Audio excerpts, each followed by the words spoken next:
for granted or whatever, especially in the market, and then I see, and the best part to me is you have all these traders, these new traders in the past, 24 months, since 2020 and everything. And I'm not outing anyone, but, people think that they see success, they start to see success, even at, say they put in a lot of work and something's working in the market, a type of trade is working. And let's just talk about futures for a minute, because that's what we're focusing on. What doesn't work, doesn't work. What works, works. And things work until they don't.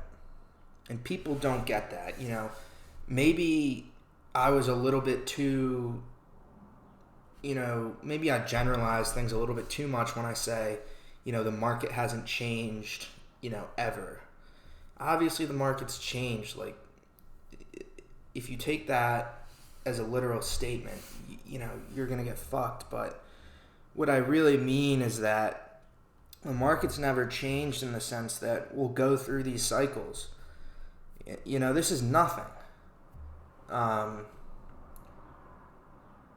when I say it's nothing, it's like, yeah, it's a big change in the market, but the market's changed in big ways before. I mean, people just fucking deal with it. It's not some big, you don't have to recalibrate every single thing you do in the market, but you need to be objective. And this is my next point, and I don't want to rant too much at the beginning of this, but you need to hear this, is that traders are objective until they're not. Like, it's just funny to me because I even have friends,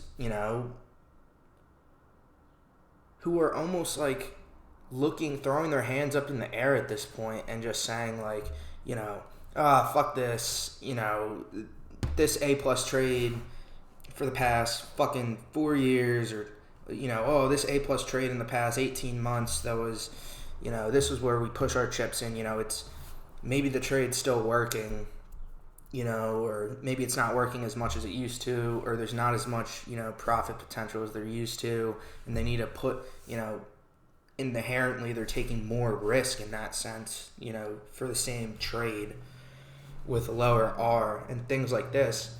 And these are, really fucking good traders, floor traders. And so everyone's susceptible, and it's just almost frustrating because, it's like, yeah, everybody's objective when everything's fucking working, People like to, think that forever they're going to think the same way, and they're always going to view the market and their trading and the opportunity in the market in an objective way. But that's just complete, utter nonsense, That's garbage.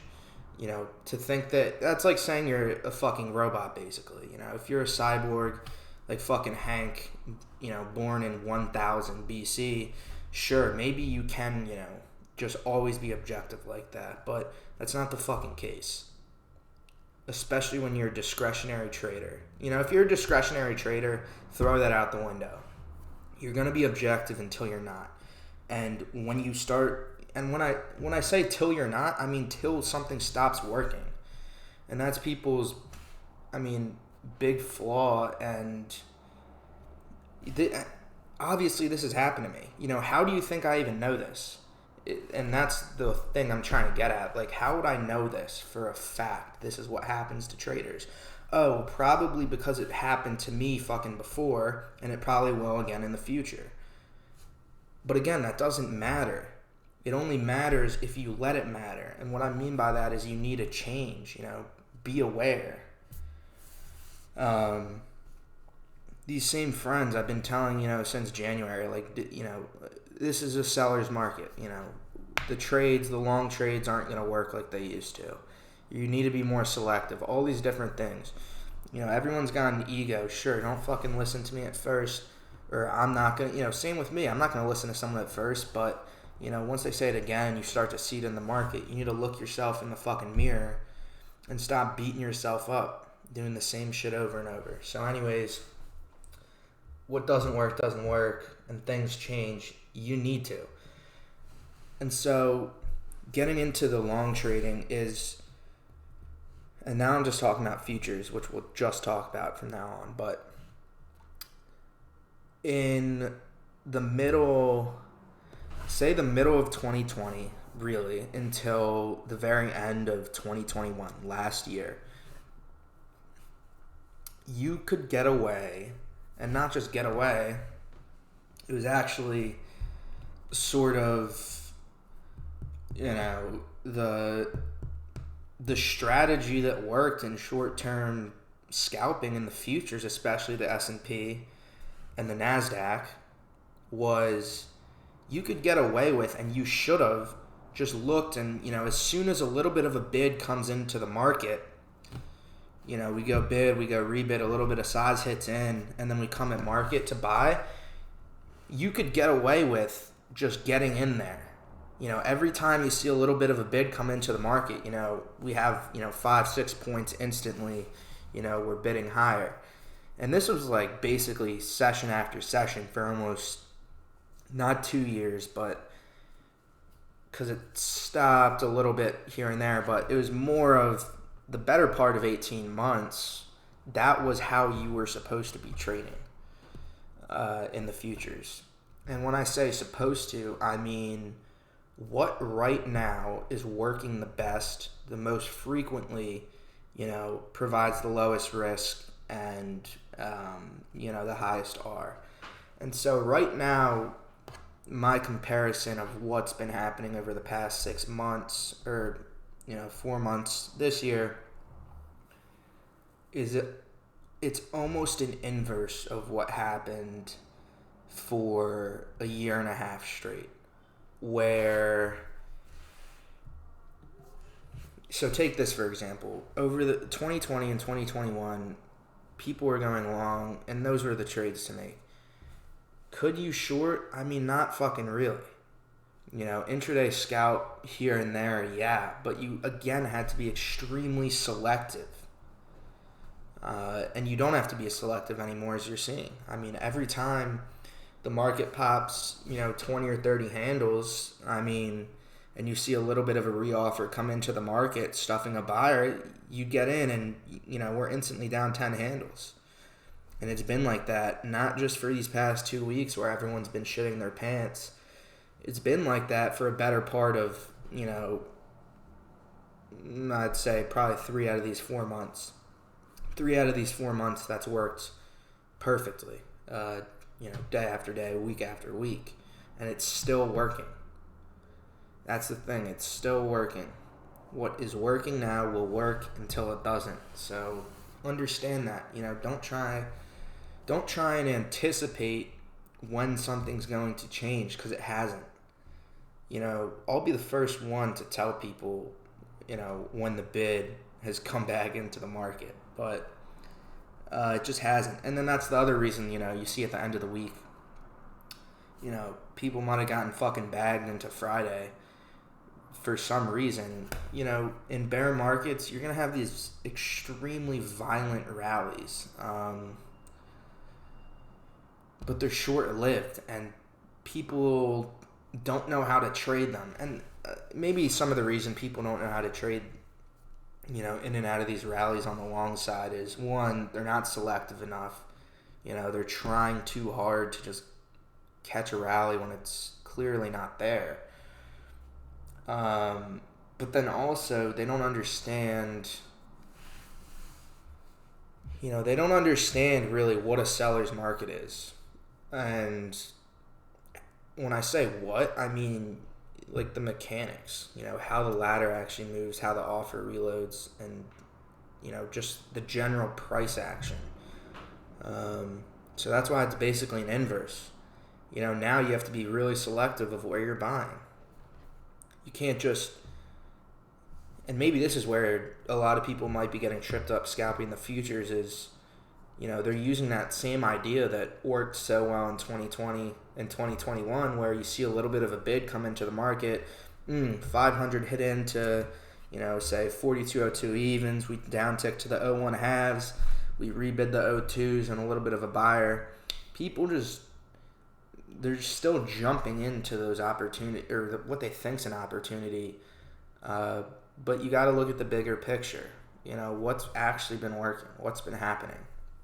And if you're going to sit here and tell me that the same setups work, but not, you know, again, the frequency that they work is down dramatically.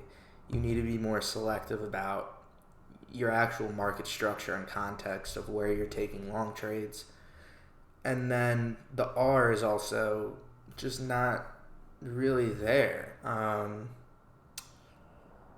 You know, it's just not, except for, you know, maybe one day every week or 2 weeks where we have these violent rallies like we saw happen twice this past week.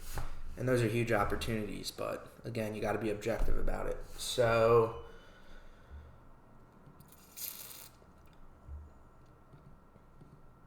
yeah, and that's all I'll go into that because I don't want to ramble on too much, but seriously, you have to,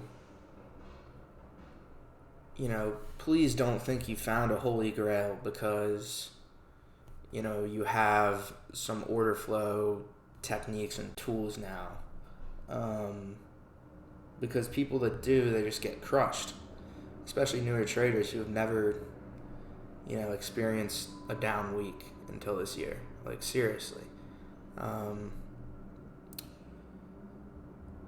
Yeah, and I don't even want to address the longer term. But, yeah, I mean, the market's, obviously, it's in a really fucking sloppy and vulnerable place still.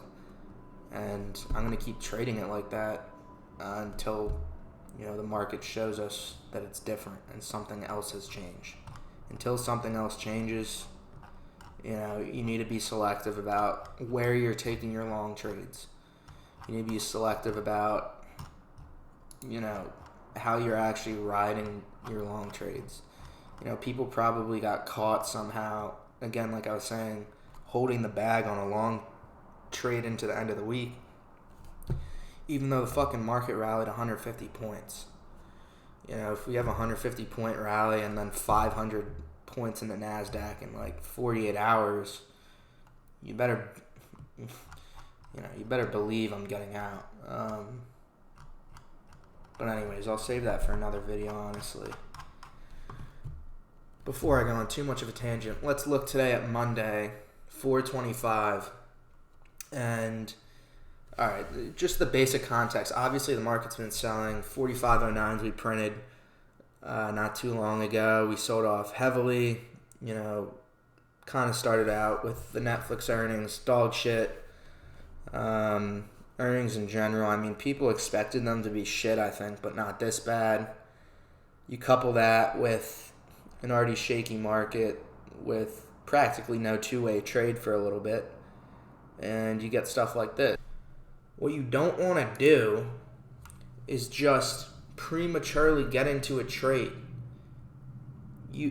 If you're waiting for something to happen, for confirmation to happen in the market, and let me tell you right now, when the market is acting differently and when you don't have, you got huge moves to the downside, they become overextended, the market structure will fix itself, will rally violently, and the sellers will come back in. Pretty standard. So the first clue, how to short the indices, that's fine, but don't fuck yourself over by trading outside of your own knowledge circle. If you're waiting for the confirmation, if you're waiting for the market to confirm to you that we don't want to trade below the 07s and below the 10s again, wait for that to happen. You know, why are you going to front run that? You know, people are going to get in here and get stopped out. For what reason? You know, you want 4 points better of a fucking price on your one lot trade? It doesn't really matter to me. So that's why I just always wait. You know, you have to wait, especially when the market is a seller's market. Please do that. Where the fuck is my order key? I don't know. Maybe I can't do an order, but I'll be able to click probably.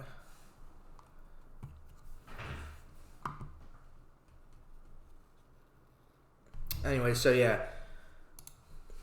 All I'm doing here is I'm literally just waiting. And you see the buyer come to market right here, and people might just try and hop in there. This seller here is going to get trapped, a lot of the other setups that you're probably accustomed to in, a buyer's market. Okay, the market's moving higher, we down tick. All right, a bid shows up, impulse lower, stop run, boom, rebid, we're going. Here we're talking about an entire distribution of, 10 points, with whatever, 25,000 lots trapped at the lows, which is a totally different